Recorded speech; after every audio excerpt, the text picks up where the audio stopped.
It's Fans Corner. Welcome to it, and thank you so much for making time for us once again. We are back in the Betway Premiership, and we've just watched a game between Richardsbay FC and Mamelodi Sundowns down at the King Zwelithini Stadium in KZN. That game ending in a 2-0 score favoring Mamelodi Sundowns. Another 3 points for Mamelodi Sundowns, the defending champions, in their quest of defending the title once again. 30 points on the table now for Sundowns. Before we go into the game, the crowd attendance, there isn't much I can say about the crowd attendance. I've spoken about this. I've said it. The festive season tends to knock us off some fans at the stadium because there's a lot of options when it comes to entertainment around this time of the year. So yeah, there wasn't much to say about the crowd attendance, but big up to the people who made time to go to the stadium. Also big up to Richardsbay, man. They made a game out of this. You know, you look at these fixtures, most of it, we will all do it. I mean, we can't beat about the bush about this one. We all do this. You look at the fixture and there are those fixtures you look at and you think this is a win for Sundowns, this is a win. Especially for Sundowns, there are a lot of games that are winnable games when you look at the fixture on paper. It's one of those games where you're thinking, there isn't much that Richardsbay can do here. Sundowns are going to win the game. But when you watch the game itself, you know, I know Sundowns won, but I was very impressed with the way Richardsbay came through. They did not do what many teams do, which is the obvious, to apply some form of a defense mechanism or system or some sort of a low block. They didn't do that. They actually went and played football. They went there to play football. And they caused problems for Sundowns at some times. And they also had chances of their own. And I think if they were clinical enough, they would have caused even more problems for Mamelodi Sundowns. Sundowns still dominated the game. Don't get me wrong, but I'm just saying they also Richardsbay also created some chances. If they were clinical, they could have at least salvaged the game, a point from this game. They hit the post, I think, in the first half. They also did that in the second half. I was impressed by their play. The manner in which they press, they are able to press. You know, I like teams that are able to press and win the ball. There were many. They press very well. They are very calculative when they press, and they had a lot of interceptions. They intercepted a lot of Sundowns passes, which tells you that they were successful in their pressing. So they are good. It's not easy to press against Sundowns, just like it is not easy to press against Orlando Pirates. These two teams are very skillful, you know, especially in the middle of the park. They can just turn it around. They can just switch it up at any moment. So if you press against them, they can just turn it over, just do a 360 turn around, and before you know it, they have eliminated 4 or 5 players, and then they're going to create a goal scoring opportunity. So I think Richardsbay did well. With a better front three, I think they would have caused problem for Sundowns. I liked Zikali. I think that Zikali in the first half, he was really a thorn in the Mamelodi Sundowns flesh.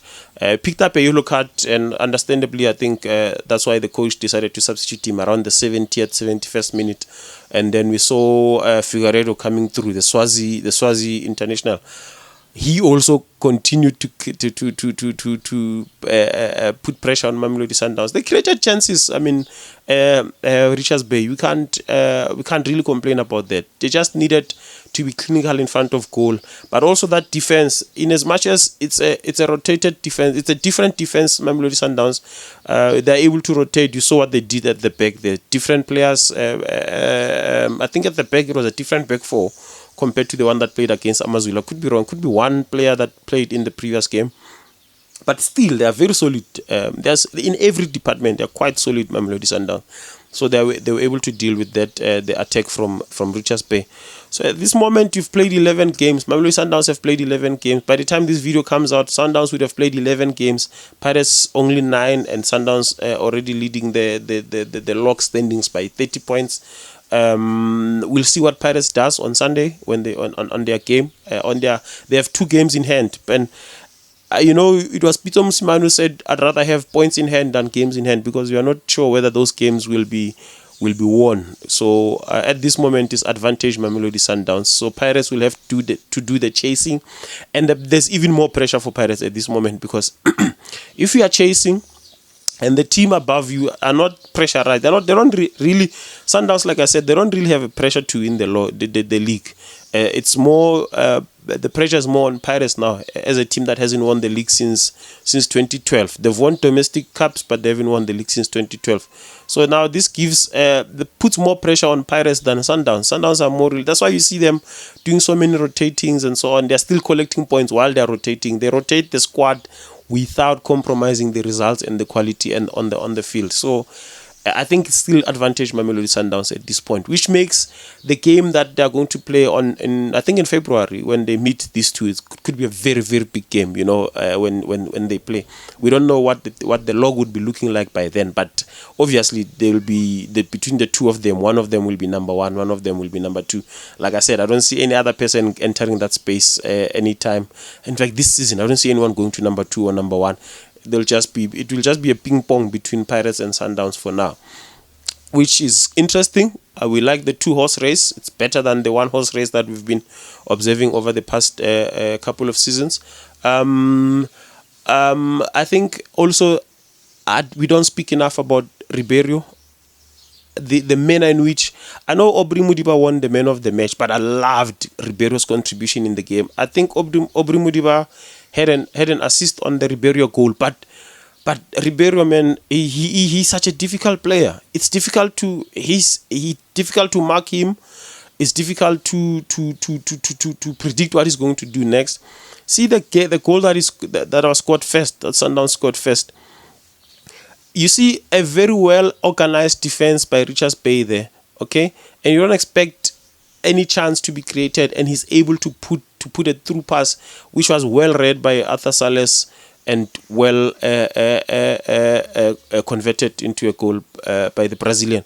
So it's amazing to have players like that who can read the game, who can read the spaces and put the ball where it's supposed to go. And also credit must be given to Arthur Sales as well for being able to pick up the pass and converting. I was more impressed by the assist than I was impressed by the goal. It was a great goal at the end of the day, but the assist was even better. Second half, I think Richardsbay really tried, but it wasn't to be. It wasn't to be. So if you play ball against Mamelodi Sundowns, that's one of the risks that you're going to face, because if you play ball against them, you're going to, at some point, you're going to expose yourself, and they're definitely going to come for you. Okay, it's an interesting 2-horse race for now. I hope it lasts until the end, but let's enjoy it for now. We'll meet again in the next one. Thank you so much for making time for us today. Remember to like and subscribe on our channel so that we keep on doing more of these videos. We meet again in the next one. This has been Fans Corner.